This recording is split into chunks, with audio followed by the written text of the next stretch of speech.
हमारे विभिन्न ज्ञानवर्धक कार्यक्रम देखने के लिए आप हमें अभी सब्सक्राइब करें, बेल आइकन को प्रेस करें ताकि आप देख सकें हमारा कार्यक्रम सबसे पहले। और अधिक जानकारी के लिए फेसबुक पेज को लाइक करना न भूलें। जय माँ इंद्राक्षी। इंद्राक्षी धाम में दर्शकों आप सभी का हम हार्दिक स्वागत करते हैं। आज के दिन जिन जातकों का जन्म दिवस है, मैरिज एनिवर्सरी है, उन सभी को हमारी तरफ से बहुत बहुत शुभकामनाएं। आज हम बताने वाले हैं कि हमें घर में यज्ञ हवन अवश्य करना चाहिए। घर में यज्ञ हवन करने का बहुत लोग तरीका ढूंढते हैं। तो देखो, वैसे तो इसके लिए कर्मकांड भास्कर, कर्मकांड भारती, बहुत सारी ऐसी पुस्तकें आती हैं जिनमें यज्ञ की आसान विधि बताई गई है। लेकिन आप यदि उतना नहीं कर पाते हैं तो सिंपल तरीके से, साधारण तौर पे आप जो गोला होता है ना, नारियल जो होता है, उसके छोटे छोटे पीसेस करके उसमें घी की आहुति या कॉमन सामग्री की आहुति जरूर दिया करें। आपके घर की औरा, वास्तु, बहुत चीज़ों के ऊपर सकारात्मक प्रभाव आता है। क्या है ये सारी बातें इस कार्यक्रम में हम आपको बताएंगे। आइए पहले आज का हम पंचांग देखते हैं। 27 दिसंबर सन 2021 दिन सोमवार, पौष मास, कृष्ण पक्ष, संवत 2078, तिथि अष्टमी, नक्षत्र हस्त, राहु काल 7:30 से 9, दिशा शूल, पूर्व दिशा। कई बार हमारे घर में बहुत सभी लोगों को सुस्ती भरी होती है, आलस्य भरा होता है।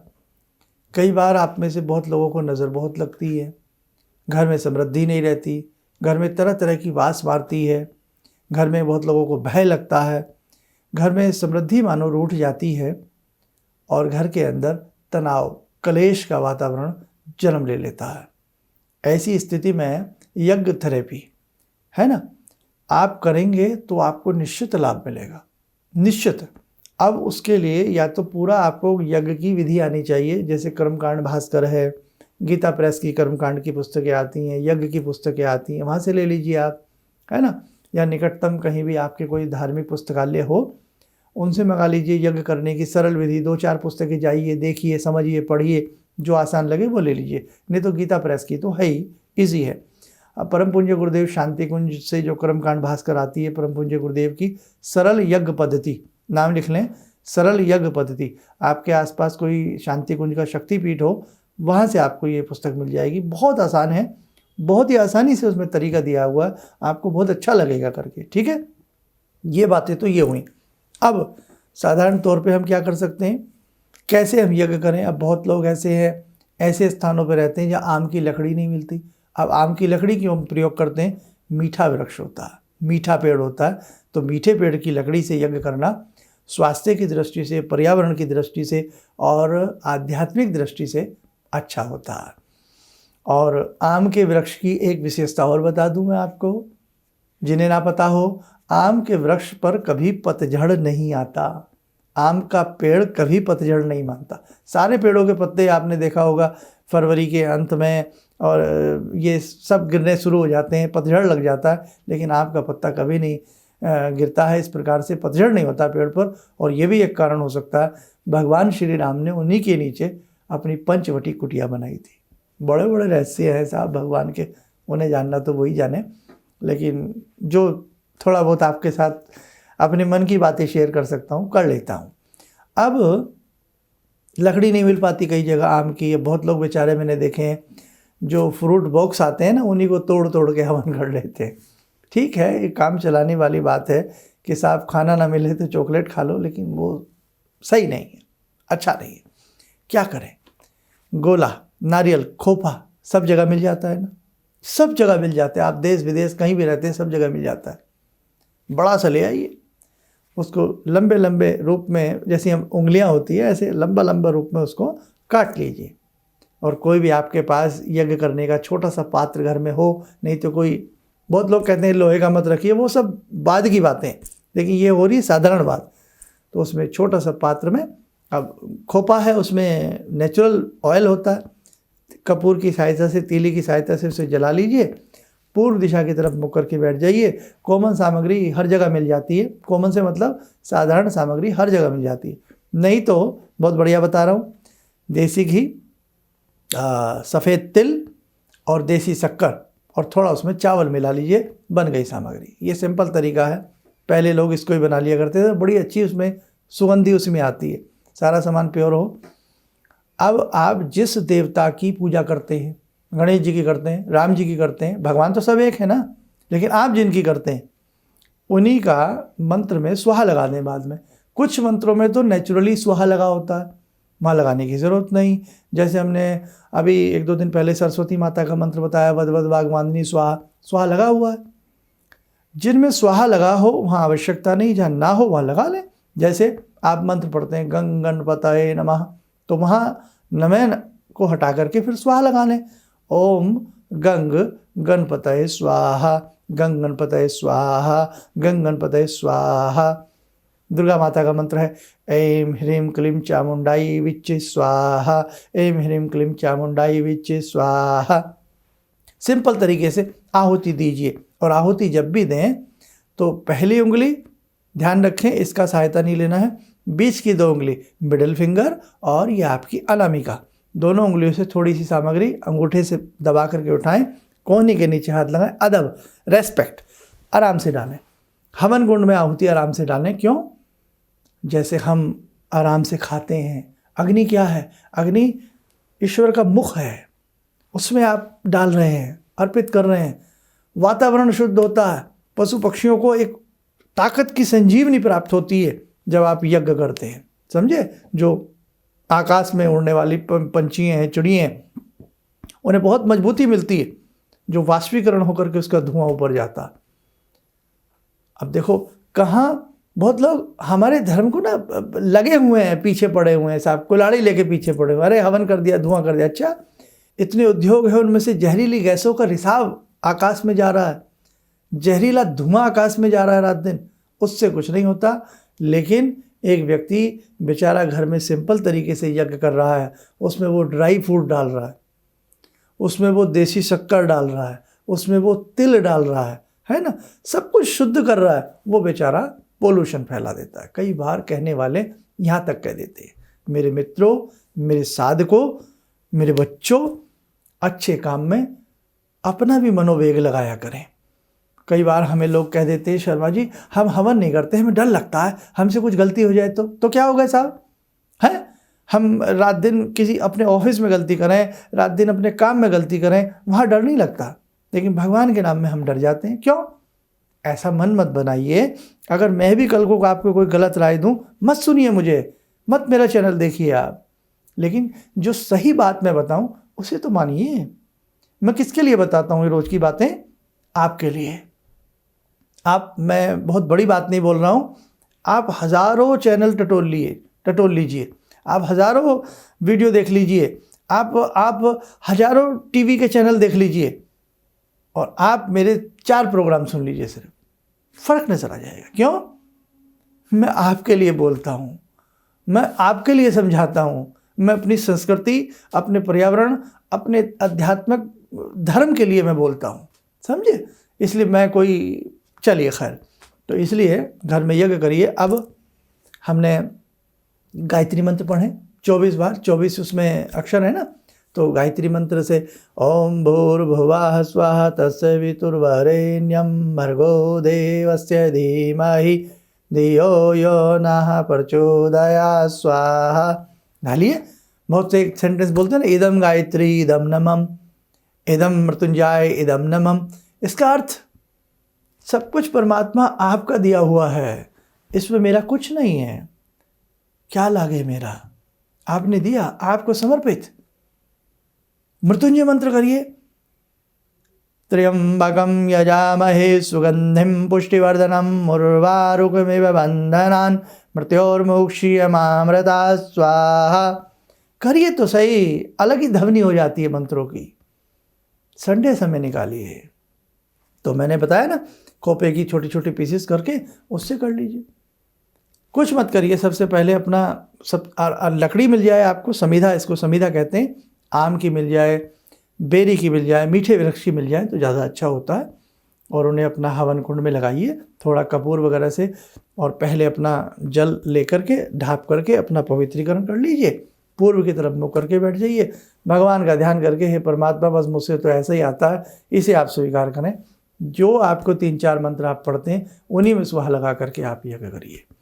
अब जो आपने सिंपल सा यज्ञ किया, बहुत लोग देखे हैं चाहे 5 आहुति डालें, रोज़ डालते हैं सुबह सुबह, घर की महक अलग हो जाती है, घर की और अलग हो जाती है, भूत प्रेत भाग जाते हैं घर से, नज़र दूर हो जाती है घर से, अला बला कुबला डाकनी शाकनी हाकनी सबके घर से पहरे गायब हो जाते हैं। आप करिए तो सही। अब जो किया, अब इसकी राख का क्या करें? जो इसकी आश बन गई, क्यों डरते हो? आपने अगर नारियल से किया, गोले से किया, खोपे से किया, विदेश में तो लकड़ी जल्दी से इस प्रकार से कई बार नहीं मिल पाती है। आपने खोपे को जो जलाया है, नारियल को जो जलाया है, या आपने लकड़ी जलाई है, कितनी राख बनेगी? मुट्ठी में जरा सी, छोटा सा तो हवन किया आपने। अब क्या करें? अपने घर के प्लांट में डाल दीजिए, तुलसी में डाल दीजिए, जब ठंडा हो जाए तब घर में ही डालिए, उससे कोई नुकसान नहीं है। थोड़ी किसी दिन बहुत अच्छे से मन से आपने यज्ञ किया है, थोड़ी किसी डिब्बी में रख लीजिए ताकि तिलक लगाने के, चाटने के काम आ सके। चाटे का कोई भय लग रहा है, डर लग रहा है, नज़र सी लग रही है, मैं थोड़ा चाट लीजिए, नुकसान नहीं देती है, नुकसान नहीं देती। आप घबराइए मत, भगवान श्री कृष्ण भी मिट्टी खा लेते थे चुपचाप, डरिए मत, कोई ऐसी बात नहीं है, डरिए मत। थोड़ा सा, बहुत जरा सा, ना के बराबर, क्योंकि वो शुद्ध है, उसमें आपने घी लगाया है, शक्कर के उसमें है, तेल है, तिल है, सारी चीज़ें उसमें घी वगैरह, तो वो कोई हानि उससे नहीं मिलती है। तो हमें तो याद है हमारी माता जी जब हम छोटे से थे, अब माँ की निगाह में तो बच्चा बच्चा ही होता है ना, चाहे किसी माँ का कैसा भी बच्चा क्यों ना हो, आपको सुंदर लगे ना लगे, कितना ही उसका रंग काला हो, कितना ही कुरूप क्यों ना हो, आपके लिए हो सकता है, लेकिन माँ जब उसे अपनी गोदी में लिटाती है ना, मेरा सुंदर, मेरा लाल, मेरा सलोना, भाई उसके लिए तो है ना, माँ का जिगर का टुकड़ा। तभी तो कहते हैं ना, माँ होती है साहब। इसलिए आप बहुत सारी वहम वाली बातों में ना आया करें प्लीज़। अपना भी मनोवेग होता है, अपनी भी बुद्धि होती है, लगाया करें साहब। कोई सही कह रहा है, गलत कह रहा है, हमें भी ये नहीं कि कोई भी आए कि आप, अरे आपने तो ये कर लिया, ये हो जाएगा। क्यों हो जाएगा साहब? क्या आफत आ गई? इसलिए ये सब हमारी बातें ध्यान रखना, जो घर के प्लांट में डाल सकते हैं। और एक उस दिन यदि मीठी आहुति देना चाहें, वैसे तो हवन की भाषा में स्वष्टिकृत आहुति उसे कहते हैं। जैसे हलवा बना लिया आपने, आज मन है मैं संडे के संडे हवन करूंगी या करूंगा, थोड़ा हलवा बना लो, भगवान को भी भोग लगा, थोड़ा सा चम्मच में हलवा लेके, थोड़ा देसी घी लेके, गायत्री मंत्र से, जो भी मंत्र आपका इष्ट है उसी से सुहा लगा करके आहुति दे दें। हालांकि स्वष्टिकृत मंत्र की आहुति अलग होती है। जिस दिन आप हवन कर रहे हैं उस दिन मंगल है, मंगल के बीजात्मक मंत्र से हवन करो, यानी कि मंगल के मंत्र से हवन कर दो, राहु के मंत्र से हवन कर दो, शनि के मंत्र से हवन कर दो, उस दिन के उस ग्रह का मंत्र भी ले सकते हो। बहुत बड़ा प्रोग्राम होता जा रहा है ना। तो इसीलिए अब मुझे लगता है मैं इसको यहीं पे छोड़ूं। हालांकि मन नहीं है, मन, क्योंकि मुझे लगता है आप मेरे बच्चे हो, मैं ये ना भूल जाऊं, मैं आपको सब कुछ समझा दूं, लेकिन समय भी देखना होता है, बच्चे हमारे बहुत बिजी रहते हैं। तो बस आज तो हम इतना ही समझेंगे। आइए मेरे साथ को, अब समय हो चला आज की ध्यान साधना का। आज की ध्यान साधना में जुड़ते हैं भगवान श्री राम से। ओम रामो राजमणि सदा विजयते, रामं रमे संभजे, रामेण विहता निशाचर चमू, रामाय तस्मै नमः।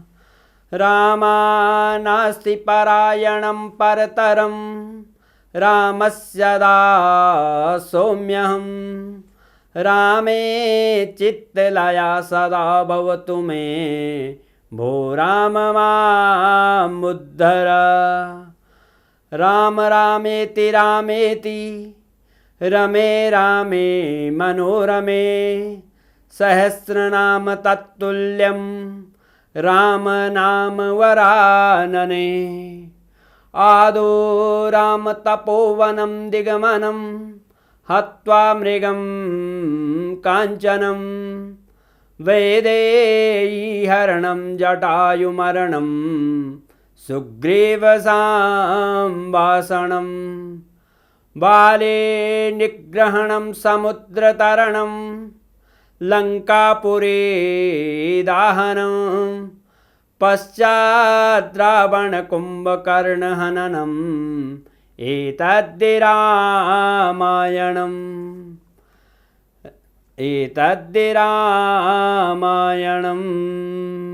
कवच बनाएं, ध्यान करें, भगवान श्री राम का शुभ आशीष हम सब के ऊपर बरस रहा है।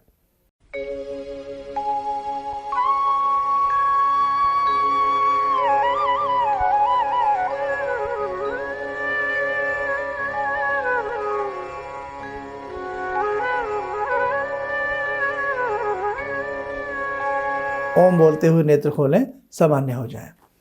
देखो मेरे साधकों, भगवान राम जी के, रामायण जी के बड़े बड़े सुंदर मंत्र हैं जिन्हें हम सिद्ध कर सकते हैं। श्रीमद् भागवत गीता के बड़े अच्छे अच्छे मंत्र हैं जिन्हें हम सिद्ध कर सकते हैं।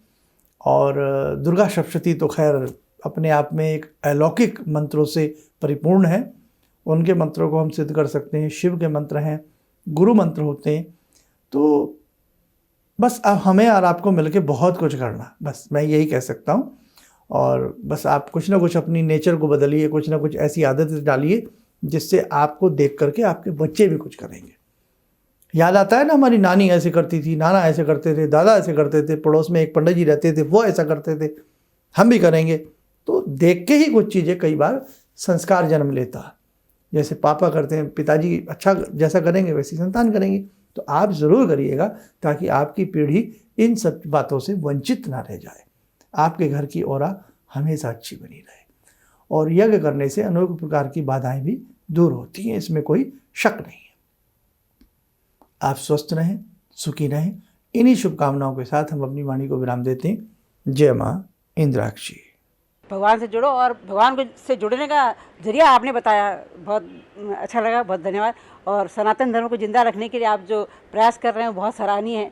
हम लोग को मौका मिला है, हम लोग भाग्यशाली हैं जो आपके करीब आने का हम लोग को मौका मिला है। किसी भी समस्या के समाधान के लिए मिले प्रसिद्ध हस्तरेखा एवं वास्तु विशेषज्ञ प्रोफेसर धर्मेंद्र शर्मा जी से। नोट: शिविर में भाग लेने हेतु एवं व्यक्तिगत रूप से मिलने के लिए कॉल करने का समय सुबह 10 बजे से शाम 6 बजे तक। हमारे विभिन्न ज्ञानवर्धक कार्यक्रम देखने के लिए आप हमें अभी सब्सक्राइब करें, बेल आइकन को प्रेस करें ताकि आप देख सकें हमारा कार्यक्रम सबसे पहले।